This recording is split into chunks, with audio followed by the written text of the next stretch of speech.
أعوذ بالله من الشيطان الرجيم. بسم الله الرحمن الرحيم. الحمد لله رب العالمين والصلاة والسلام على أشرف الأنبياء والمرسلين وعلى آله وصحبه أجمعين. اللهم صل على سيدنا محمد النبي الأمي وعلى آله وسلم تسليما. Assalamualaikum warahmatullahi wabarakatuh.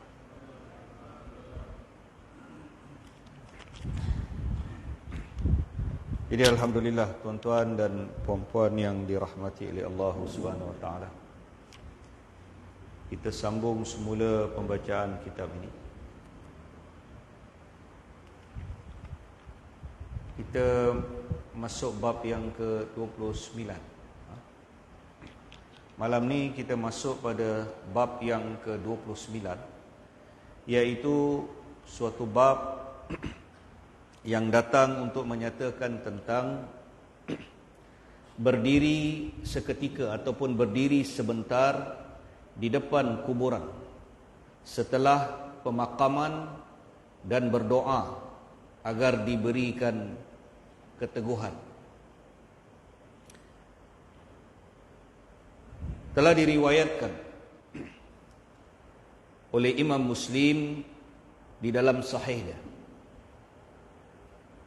dari jalur Ibnu Syamasa Al-Mahri rahmatullah alaih bahawa ia telah berkata, aku telah menyaksikan Sayyidina Amr ibn al-As radhiyallahu anhu sewaktu ia sedang di dalam keadaan yang sangat nazar. Ia sempat berpesan kepadaku, jika nanti kalian menguburkan aku, timbunilah daku dengan pasir secara merata dan berdirilah sebentar ataupun berdirilah seketika di sekitar kuburku, sampailah aku merasa senang dengan kalian dan melihat apa yang akan diperiksa oleh para malaikat utusan Tuhanku yang maha perkasa lagi maha agung. Maka hadis ini juga seperti yang diriwayatkan oleh Ibnul Mubarak dari jalur Yazid ibni Abi Hubaib dari Abdul Rahman ibni Samasah radhiyallahu an, bahawa ia telah berkata, Sayyidina Amr ibn al-As radhiyallahu an berpesan kepadaku, jika aku nanti mati atau jika aku mati, ketatkanlah kain kafanku. Ketatkanlah kain kafanku kerana aku akan bertengkar. Timbunilah kuburanku dengan pasir secara rata, tetapi yang sebelah kanan itu lebih tebal daripada yang sebelah kiri. Janganlah kalian memasang nisan yang baik yang terbuat dari papan maupun dari batu pada kuburanku. Jika kalian melihat kuburku, duduklah beberapa waktu saat supaya aku merasa senang melihat kalian. Maka diriwayatkan oleh Imam Abu Daud dari Sayyidina Utsman bin Affan radhiyallahu an bahawa ia telah berkata, apabila selesai menguburkan mayat, baginda Rasulullah sallallahu alaihi wasallam berdiri di depannya seraya bersabda, mohonkanlah keampunan dan keteguhan buat saudara kalian ini, kerana sesungguhnya sekarang ini ia sedang ditanya oleh malaikat. Jadi tuan-tuan dan puan-puan yang dirahmati oleh Allah Subhanahu wa taala, dalam bab yang ke-29 ini, hadis yang pertama ini adalah hadis yang diriwayatkan oleh Imam Muslim dari jalur Samasa ibn al-Mahri radhiyallahu anhu, bahawa ia telah berkata, kata dia, aku telah menyaksikan satu orang sahabat nama dia Sayyidina Amr ibn al-As. Jadi Samasa ibn al-Mahri ini dia seorang tabi'in. Dia seorang tabi'in. Dia kata, aku telah menyaksikan Amr ibn al-As radhiyallahu an sewaktu ia sedang dalam keadaan nazar.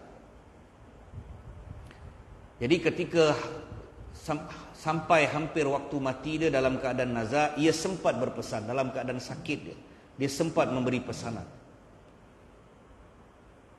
jika nanti kalian menguburkan aku, maknanya jika aku mati, waktu kalian menguburkan aku ni, timbunilah aku dengan pasir secara merata.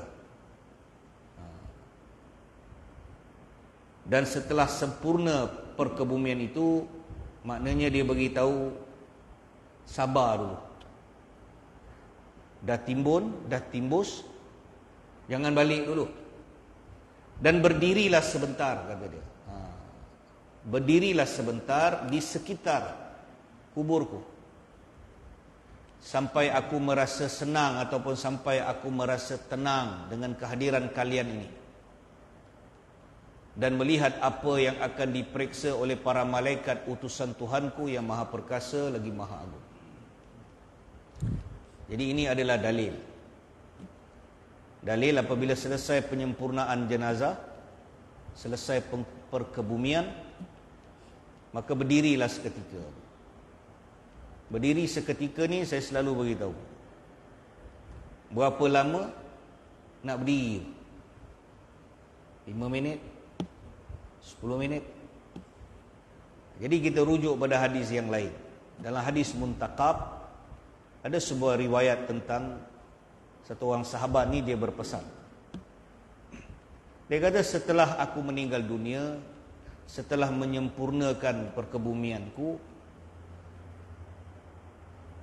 berdirilah di sekitar kuburanku sekadar masa seekor unta disembelih dan kemudian dilapah dan kemudian dibahagi-bahagikan dagingnya.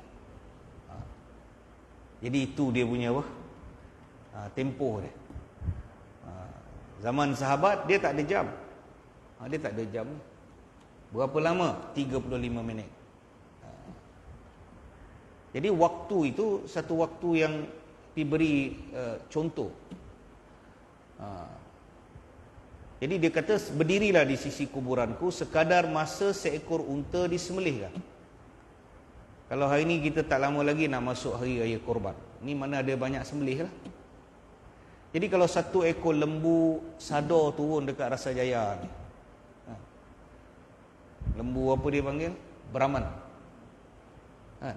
Lembu yang sadar ni kan, lembu Brahman, 7,000 punya harga. Kalau lah ada orang bagi kan, satu ekor lembu ni kalau kita nak tumbangkan dia, daripada kita nak tumbangkan dia, kita nak letakkan dia, kemudian kita nak sembelihkan dia, kemudian kita nak lapah dia, kemudian kita nak bahagi-bahagikan daging tu sampai habis, agak-agak berapa lama? Yang biasa buat kerja ni kat Masjid Rasa Jaya, saya tanya, agak-agak berapa lama tu? 1 jam? Lebih kan? 1 jam seekor lembu, sampai sembelih, sampai lapah, sampai apa, lebih kan? Tapi kalau profesional biasa main dengan lembu hari-hari ni copek lah kan. Kita ni setahun sekali main dengan lembu, lembu pun tak suka kita kan. Tapi orang yang selalu main dengan lembu, hari-hari main dengan lembu ni, dia lain. Dia ada bau lembu. Orang yang main lembu hari-hari ni, dekat diri dia tu ada bau lembu. Saya tahulah tu sebab adalah berkawan dengan orang yang main lembu ni. Dia memang ada bau lembu kat dia tu. Dia kata, ustaz, nak bela lembu ni kena jadi macam lembu. Kalau nak bela lembu, mesti jadi macam lembu. Rumah kita mesti dalam kandang lembu. Bau lembu sayang kita. Jadi dia kata, dia pergi mana tempat, dia pergi mana pun, dia jumpa lembu, kalau dia julurkan tangan dia, lembu akan jilat dia tangan dia. Dia macam ada ilmu lah dekat dia kan. Salah hari-hari dia main lembu.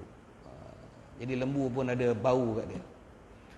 Jadi kalau orang yang pakar lembu ni, mungkin dia cepat tumbang lembu, lapah dia pun cepat, dia hari-hari main benda tu. Tapi kita mungkin setahun sekali kekok sikit lah. Tapi kita ambil lah anggaran dia lebih kurang 1 jam, walaupun lebih sikit. Jadi maknanya berdirilah seketika sekadar masa 1 jam. sekadar masa seekor unta disembelih, dilapah, kemudian dibahagi-bahagikan daging dia.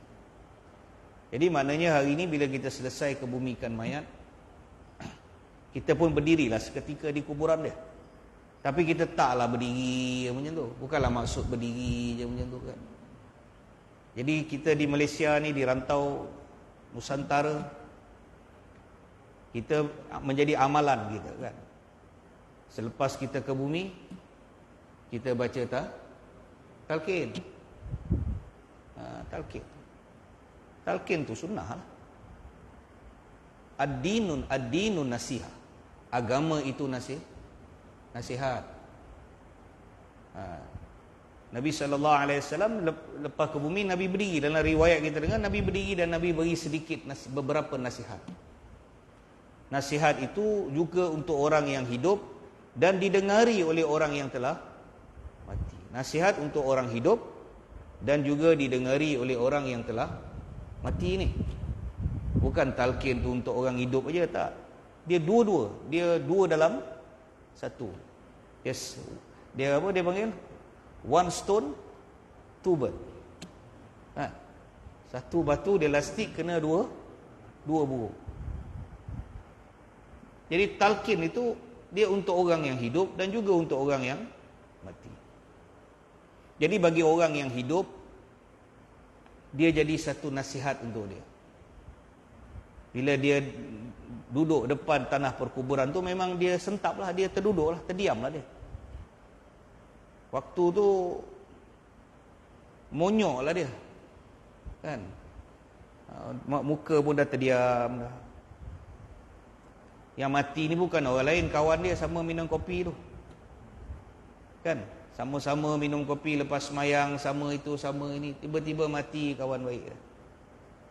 Dia pun dah monyok lah. Maknanya apa? Next me lah. Dah tak ada orang lain lah. Kawan baik 3 orang, sama-sama semayang kat masjid. Lepas semayang mesti 3-3 ni pergi minum teh. Itu yang seorang tu dah jalan, tinggal lagi 2. Yang ni pula jalan, tinggal lagi seorang. 3 budak hitam. 2 dah mati lah, tinggal 1 budak hitam. Jadi akan ada monyok lah. Jadi bila ad-dinun nasiha, bila berlaku talqin tu, dia jadi satu peringatan untuk orang yang hidup. Maknanya kalau orang yang hadir waktu tu, kalau dia terlibat dalam kemaksiatan, mudah-mudahan dengan nasihat itu menyebabkan dia berhenti daripada maksiat. Mudah-mudahan. Kita tak boleh jadikan orang soleh walaupun nama kita Haji Soleh. Walaupun nama kita Haji Soleh, hari-hari kita datang masjid, kita tak boleh jadikan orang lain soleh. Melainkan Allah izinkan kita saleh, kemudian kita musleh. Kita saleh, kita boleh menyolehkan orang. Dia panggil musleh. Orang yang soleh, kemudian dia boleh solehkan orang. Dia musleh.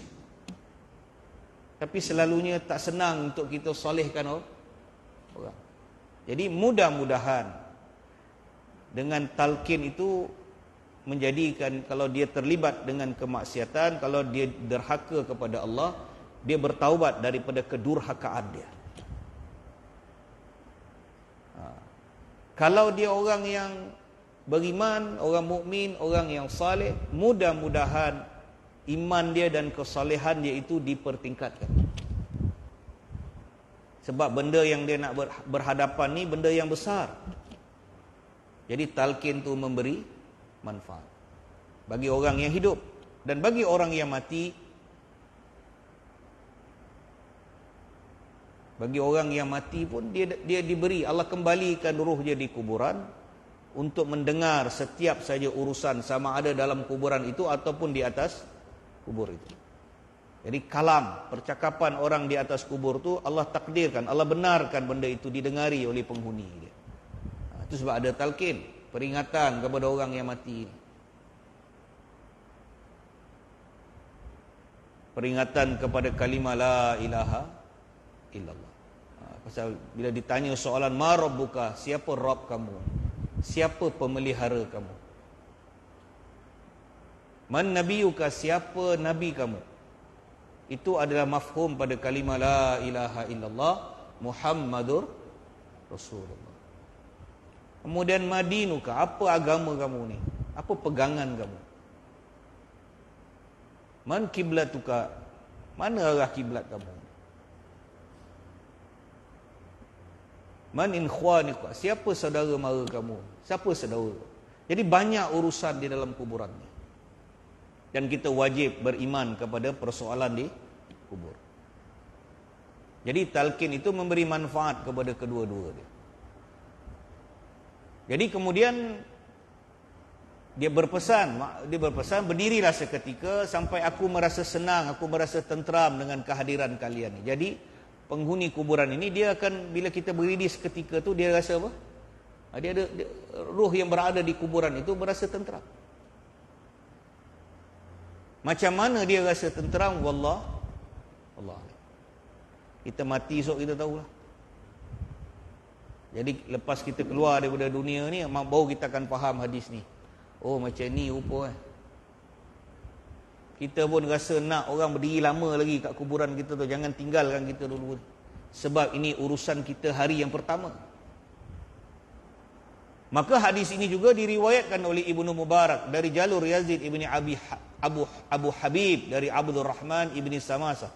Bahawa dia berkata, Amr ibn al-As berpesan, jika aku nanti mati, ketatkan kainku. Mana sempurnakan kain kafan aku ni. Maknanya kalau kain kafan aku ni buat elok-elok. Jangan kafankan mayat lebih buat elok-elok. Kain kafan mayat ni, kita tukang mandi jenazah ni, dia tanggungjawab dia besar. Dia kena sempurnakan jenazah tu sebaik mungkin. Mandikan dia dengan sempurna, bersihkan dia, kemudian kafankan dia. Dalam setengah riwayat hadis yang lain, Nabi beritahu, dalam hadis Nabi menerangkan supaya pilihlah kain kafan yang baik. Pilihlah kain kafan yang baik. Kerana jenazah itu, roh itu, dia akan berbangga-bangga dengan kafan dia. Berbangga-bangga dengan, jadi kafan tu, kafan dengan baik, dengan kain yang baik. Cuma dalam peperangan Badar, dalam peperangan Uhud,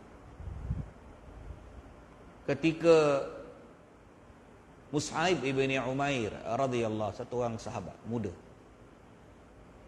anak orang kaya, masuk Islam, jadi miskin. Bila dia terima Islam, dia tidak mewarisi harta kekayaan bapa dia. Satu-satunya anak orang kaya di Mekah. Masuk Islam, bapa dia tak terima dia. Jadi dia tidak mewarisi harta. Hijrah dengan Nabi, hidup sebatang kara. Memang dhaif. Allah uji dia. Allah uji dia. Dia disampai di satu persimpangan, Allah bagi dia pilihan, agama atau kesenangan hidup ni. Dia kena pilih. Dia tak boleh ambil dua-dua waktu tu. Maknanya terima Islam, ikut Nabi, bererti hilang harta. Miskin, papa kedana. Kalau pilih harta mak bapak dia, bererti harus tunduk kepada kekufuran. Hilang agama. Hilang Sayyidina Muhammad sallallahu alaihi. Kena pilih tu. Kita ni Allah Ta'ala tak uji macam tu. Allah belum uji kita macam tu lagi. Jadi Mus'ab dia pilih untuk ikut Nabi sallallahu alaihi wasallam, terima Islam, hijrah ke Madinah, ke Yathrib. Bersama Nabi sallallahu alaihi wasallam sepanjang hidup dia. Memang hidup di Madinah ni anak orang kaya, tapi jatuh susah. Bila Mus'ab bin Umair syahid dalam peperangan Uhud, habis peperangan Uhud, syahid dia. Nabi cari jenazah dia. Nabi kata, mana Mus'ab ni? Cari dia. Akhirnya jumpa jenazah dia. Syahid Mus'ab ni. Nabi berdiri di sisi jenazah dia. Nabi menangis tengok dia. Nabi beritahu ini adalah satu pemuda anak orang kaya yang masuk Islam, tapi dia diuji dengan kemiskinan. Kemudian Nabi perintahkan supaya tutupkan jenazah dia. Jadi Nabi minta ada tak kain, bawalah apa-apa kain. Jadi satu sahabat bawa satu kain, kontot kain tu. Dalam riwayat Hayatus Sahabah, ketika nak tutup jenazah dia, sahabat tutup kain tu, tapi kain tu kontot. Kalau tutup kaki dia, terkeluar kepala dia. Kalau tutup kepala dia, terjulur kaki dia. Akhirnya Nabi perintahkan supaya ditutup kepalanya dengan kain dan ditimbunkan kakinya dengan daun-daun azkar. Ada satu jenis daun, ambil daun-daun kering tu tutup. Nabi nangis pasal apa? Anak satu orang billionaire. Senang faham. Anak satu orang billionaire. Sebab Mus'ab bin Umair, saya beritahu dalam tempat lain, tak tahu kat tempat ni. Mus'ab bin Umair, dia pakai kasut daripada kulit buatan Yaman. Harga dia 300 dirham. Mahal kasut dia. Kasut dia tu tak ada pemuda di Mekah yang berani pakai kasut tu. Senang faham. Haji? Benda yang kita tak boleh mampu pakai lah. Saya ingat dulu tahun 1985, ada jiran sebelah rumah saya, bapak dia beli seluar, baru beli seluar slack pakai pejabat. Kawan saya kata, ni seluar ayah aku ni, baru beli. Kau tahu berapa harga dia no? Saya kata tak tahu. 1985. Nama brand dia Zekna. Saya ingat lagi nama. Nama seluar tu, brand tu Zekna. 1985, 86. Berapa tahun main cerita tu? Oi, saya kata, gila bapak kau ni. Seluar harga RM1,000. Tu jam pergi sekolah, saya ingat 50 sen. 50 sen. Arwah mak saya bagi lo 50 sen. 30 sen beli mi, 20 sen beli air. Itu memang bawah daripada B40 gitu. Sekarang anak B40 pergi sekolah RM2 kan. Sekali makan lah kan. Tapi RM2. Nasi bajet pun RM4. Jadi nak beritahu waktu tu, bukan semua orang mampu pakai benda tu. Nak melambangkan kemewahan. Jadi dia pakai kasut yang harga 300 dirham. Kasut kulit buatan negeri Yaman. Tapi bila dia mati seperti seorang fuqara. Macam satu orang sangat miskin. Sampai kain pun tak ada nak tutup dengan. Orang kata dia senang faham, kain batik lepas pun tak cukup lah. Allah, anak satu orang billionaire.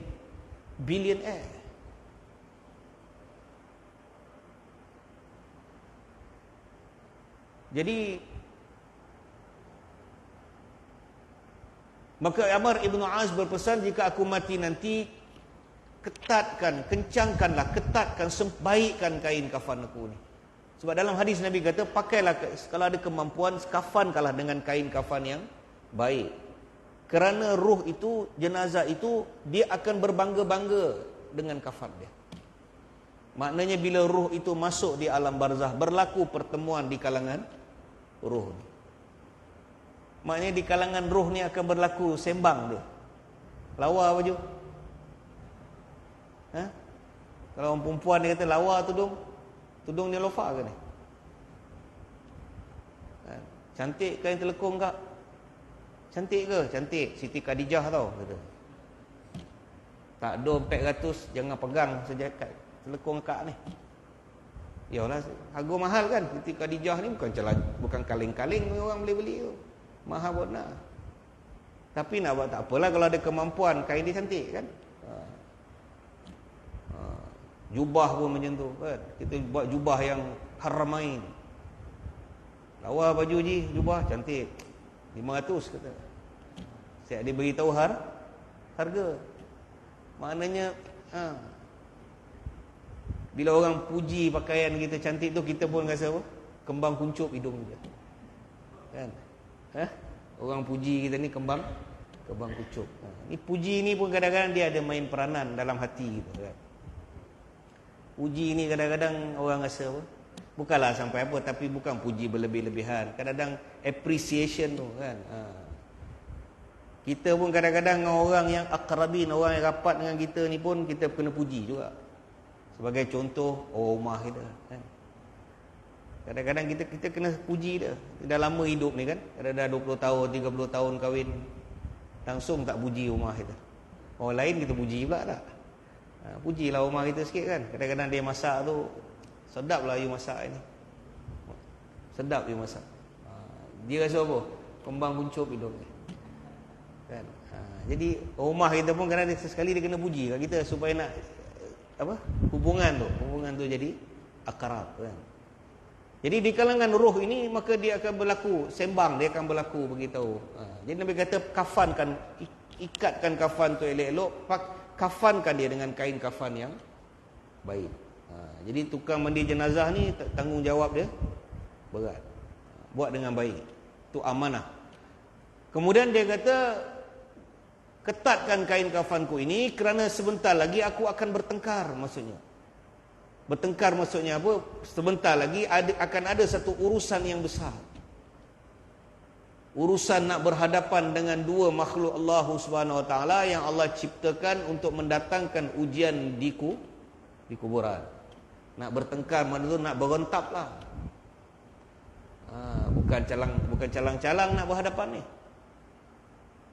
Nak berlaku pertengkaran, nak berlaku hujah, soal jawab, nak berhujah ni. Sebab kalau tak selesai hujah ini akan ada serangan fizikal. Betul lah dia kata kena ketat. Sebab apa? Kalau tak selesai kena hentak. Terus azab itu ditimpakan ke atas ruh itu, dan kesakitan itu juga dirasai oleh jasad mayat di dalam kuburan dia. Itu sebab para ulama mengatakan ketika kita hidup di dunia, ruh itu tersimpan di dalam jasad. Tapi di mana lokasi dia? Wallah, Allah simpan ruh itu pada jasad. Di dalam jasad ni ada ruh kita. Sebab pasal ada ruh ni lah kita hari ni boleh duduk, kita boleh bercakap, kita boleh berjalan, kita makan, kita bawa kereta, kita sembang, kita gelak. Kenapa kita boleh ada kat sini? Sebab kita ada ruh. Kalau lepas isyak ni salah seorang daripada kita roh dia keluar, habis kita. Subuh memang tak ada lagi lah besok pagi untuk kita. Mungkin isyak ni isyak yang terakhir. Tak ada lagi subuh untuk kita. Maka bila roh itu keluar, jasad itu sudah menjadi mayit. Jadi di mana Allah simpan roh ni? Wallah a'lam. Tapi ada tersimpan dalam badan. Dan apabila roh itu berada di dalam jasad waktu kita hidup, apabila jasad itu dipukul, dia dipukul dengan fizikal, dengan benda, dengan kayu, dengan rotan, dengan besi. Kalau bila dipukul jasad itu sakit, dan kesakitan itu dirasai oleh roh yang tersimpan di dalam badan. Dua-dua sakit. Jasad pun sakit, roh tu pun sakit. Akan tetapi kata para ulama, apabila roh itu keluar daripada jasad, maknanya jasad itu berpindah alam, maka roh itu berpindah ke alam barzah. Yang diazab, yang dipukul itu adalah rohnya. Tetapi pukulan kesakitan roh itu dirasai oleh jasad. Itu dia. Yang kena beduk, yang kena azab itu adalah roh, sebab roh tidak mati. Roh tak mati, roh ni hidup aja. Daripada awal Allah ciptakan dia sentiasa hidup aja. Itu pasal roh ni awal Allah cipta dia hidup, ketika dia alam arwah dia hidup, masuk dalam janin dia hidup, dia keluar, Allah keluar ke bumi, ke dunia ni dia hidup sampai satu waktu Allah kata keluar daripada jasad, yang mati itu jasad. Dia berpindah alam, masuk ke alam barzah. Lepas alam barzah pula nanti alam kebangkitan. Hidup dia lagi di alam kebangkitan. Waktu itu Allah datangkan casing yang baru pula, jasad yang sama dulu tu disempurnakan balik penyempurnaan jasad. Hidup lagi roh ni. Melalui proses alam akhirat, di masyar, di sirat, di mizan dan sebagainya. Akhirnya roh tu juga masuk dalam syurga. Kalau ditakdirkan masuk dalam syurga, roh tu juga masuk dalam. Jadi roh tu sepanjang proses alam dia sentiasa hidup. Jadi bila dia masuk di alam barzah, bila ditimpakan azab kepada roh itu, maka kesakitan itu juga dirasai oleh jasad di dalam kuburan dia. Jadi kata Amr ibn As, sempurna ketatkan kain kafanku kerana sebentar lagi aku akan bertengkar. Aku akan berhadapan dengan satu urusan yang besar. Kemudian timbunilah kuburku dengan pasir secara rata, tetapi yang sebelah kanan itu lebih tinggi daripada sebelah kiri dia. Maknanya dia beritahu bila dah tanam tu, naikkan sikit, nak bagi tanda itu kubur. Tinggikan sikit yang belah kanan tu, daripada tinggi sikit dia kata. Maka kata dia, jangan kalian memasang nisan yang baik yang terbuat daripada papan maupun daripada batu pada kuburan tu. Maknanya dia berpesan pada waktu itu, naikkan sikit tanah tu, dan janganlah terlalu menghiasi kuburan tu. Sekadar kita buat sebagai satu tanda. Ada tanda kuburan kita. Janganlah langsung tak ada tanda. Dibimbangi terhapus kuburan tu. Lama-lama orang tak tahu itu kubur. Jadi ada tanda dia. Cuma jangan dibelanjakan berlebihan. Sampai didirikan bangunan, belanja sampai beribu-ribu nak buat. Tak perlulah macam tu. Tapi saya rasa sekarang Majlis Bandaraya Seremban pun dia dah kawal kan. Maknanya orang yang meninggal di Econ Safe dan sebagainya, dia dah ada standard standard size. Tak apalah, buatlah kalau ada kemampuan tu, buatlah sekadar sekurang-kurang ada tanda dia. Janganlah langsung hilang, lepas tu nisan pun tak ada, kalang air pun tak ada, apa pun tak ada, lama-lama dia hapus macam tu. Macam saya beritahu tuan-tuan minggu lepas, datang satu orang gila dekat makam Tuan Haji Said dulu, curi batu nisan. Sekat sini lah saya beritahu tuan-tuan. Ada beberapa tahun dulu, ada satu orang gila dekat Petronas depan makam Tuan Haji Said tu. Saya kenal orang gila tu. Dia selalu kulu kilir, dia mental. Apa dia buat satu hari, dia naik atas kubur makam Tuan Haji Said tu, dekat tangga, tuan-tuan tengok depan Petronas tu, yang laluan utama yang lama tu, yang pintu depan tu, dia naikkan tangga, dia naik dua macam ni. Jadi kalau tuan-tuan tengok, kalau naik kat depan tu, dia akan ada kubur-kubur lama kiri kanan tu, yang meninggal tahun 48, 45, tahun 52. Dia dah tak ada lagi dah, kebanyakan tu dah tak ada simen dia, batu dia cuma ada nisan dia tu, nisan lama tu, itu pun dah tak boleh nak baca sangat tu. Tapi ada nisan dia, dah sengit dah. Itu je tanda ada, nak mengatakan itu kubur. Jadi kalau kita jalan, kita tahu, kita takkan langkah, kita tahu itu kubur. Apa dia buat? Dia pergi cabut kubur batu nisan ni. Bukan satu batu nisan, berpuluh batu. Dia cabut batu nisan tu, dia pergi longgokkan dekat depan pokok besar bawah tu, kat atas tu. Hara. Jadi kes. Saya rasa orang MPS tahu dia. Tapi beberapa tahun yang dulu lah, dia nak buat tindakan apa? Dia gila. Hati-hati dengan orang gila. Itu pasal Nabi larang orang gila dibawa masuk dalam masjid. Dengan imam-imam pun ditikam ni. Kan? Pokok dia gila. Tiba-tiba datanglah seruan dekat telinga dia lah, bunuh imam teroris, dia kata. Dia pun tikam orang tengah sujud, dia pun tikam. Masuk court case, dia bukan masuk 302. Dia gila. Jadi hati-hati. Jadi dia cabut semua batu-batu nisan tu. Kecoh lah makam tu Haji Said ni. Beberapa tahun dulu lah. Pasal tak tahu, dah jumpa batu nisan tu tapi tak tahu mana dia punya casing dia. Kalau keluarga, ini batu nisan nama siapa? Nama siapa? Nama Zainal bin Anda. Telah kembali kepada rahmatullah alaih pada 13 Jun 1948. Mana kubur Sian Zainal Anda. Saya tahulah nama tu. Meninggal 1948. Tanya tukang gali kubur, tahu tak mana dia? Tak tahu. Banyak dia cabut, Ustaz. Sudah nak buat macam mana? Longgok je lah pokok tu. Akhirnya tertimbus tak tempat tu. Jadi lama kelamaan orang yang datang tak tahu yang dia jalan tu, yang dia pijak dia jalan tu, kubur. Kalaulah ada kalang air ke sikit ke apa, orang masih tahu walaupun batu nisan hilang, orang tahu tu. Jadi ada baik dia juga buat sedikit tanda atas kuburan ni. Janganlah kita terlalu jasbah sangat sampai tak payah tanda apa-apa. Janganlah keras sangat. Ulama kita tak macam tu, kan?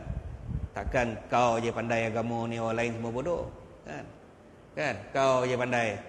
Ni semua tak pandai. Kau je pandai. Bukan macam tu.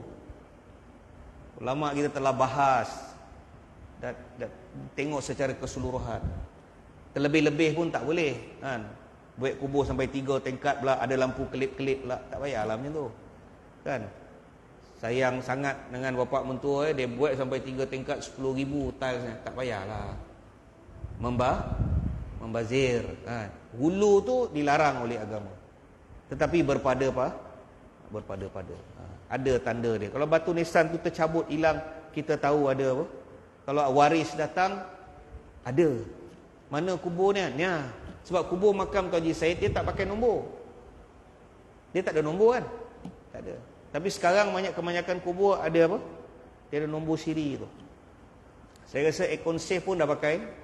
Yang tempat baru tu dah pakai, ada borang kena ambil, kena isi tu ini. Nanti ada koperasi koperasi Majlis Bandaraya Seremban, koperasi kaki tangan Majlis Bandaraya Seremban. Dia ambil tanggungjawab urusan buat kubur, nisan dan sebagainya, kan? Tu kena berurusan dengan dia orang. Jadi adalah tanda dia, kan? Cuma jangan berlebihan. Jadi kata dia, dan dia kata, jika kalian melihat kuburku, duduklah beberapa waktu saat supaya aku merasa senang melihat kalian. Dia minta supaya janganlah balik cepat dulu. Duduklah sekejap. Bukan kita nak duduk lama-lama pun, kan? Kadang-kadang dalam 1 jam. Jadi duduk bersama imam ketika talqin itu dah duduk seketika lah. Jadi mana imam duduk bacakan talqin, kita duduk menghormati majlis tu. Dan di penghujung dia imam tahlil sikit, kan? Imam baca Fatihah, istighfar, selawat atas Nabi sallallahu alaihi wasallam. Kemudian afdalu zikri fa'lam annahu la ilaha illallah. Dan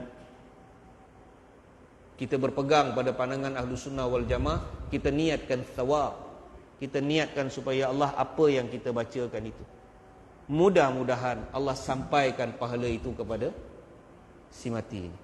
Dan penghujung dia kita doa. Dan di doa itu kita ada doa keampunan untuk si mati. Allahumma ghafir lahu warhamhu. Betul kan? Wa'afihi wa'fu anhu. Ya Allah, ampunkanlah si mati ini, kan?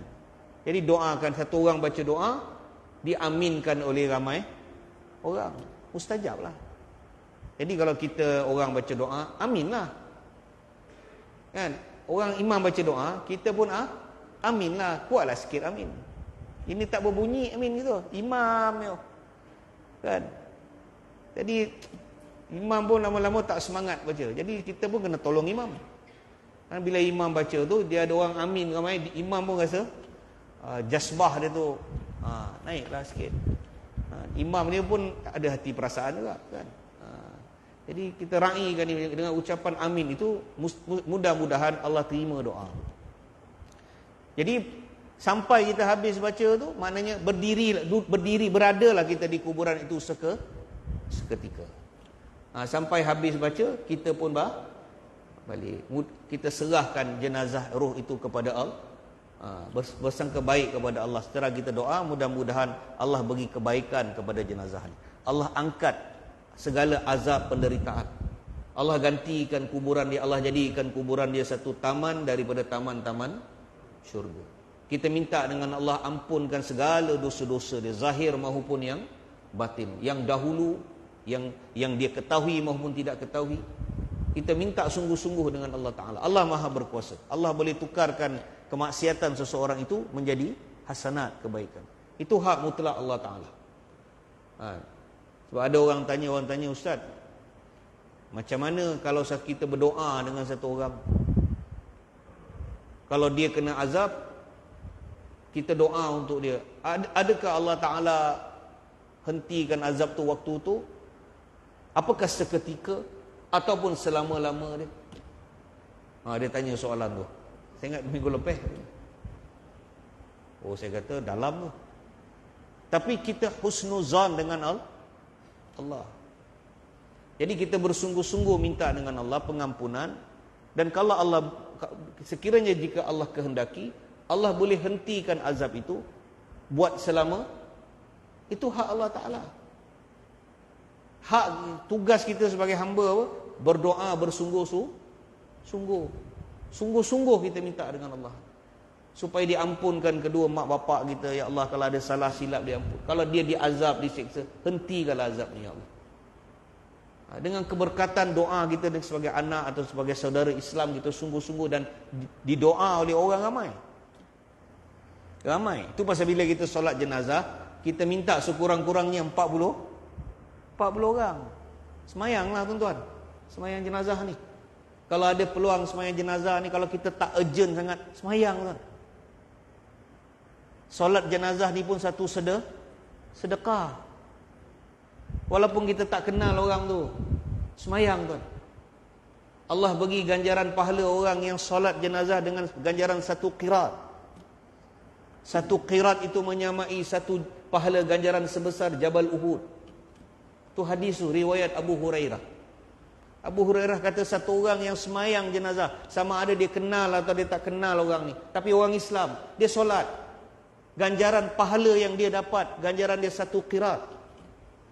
Orang tanya Abu Hurairah, wahai Abu Hurairah, berapa besar satu qirat ni? Abu Hurairah kata, aku tanya Nabi berapa besar satu qirat ni. Nabi beritahu besar satu qirat menyamai ganjaran pahala sebesar Jabal Uhud. Tapi kalau dia semayang, kemudian dia ikut jenazah tu sampai ke kuburan, sempurnakan perkebumian tu, berdiri seketika, dia doa selesai, dia balik, dia dapat 2 qirat. 2 qirat menyamai ganjaran pahala sebesar 2 Jabal Uhud. Jadi tuan-tuan, ada rezeki kalau ada semayang jenazah ke Masjid Rasa Jaya, semayanglah. Kan? Kalau tak ada urgent sangat, semayang. Kita niat sedekah ni tuan-tuan. Kan? Kita niat. Mudah-mudahan bila kita mati esok, Allah datangkan orang semayangkan untuk kita. Itu je lah tuan-tuan. Kan? Mudah-mudahan. Jadi insyaAllah tuan-tuan, saya berhenti takat ni dulu. Kita insyaAllah kita sambung pada minggu yang akan datang.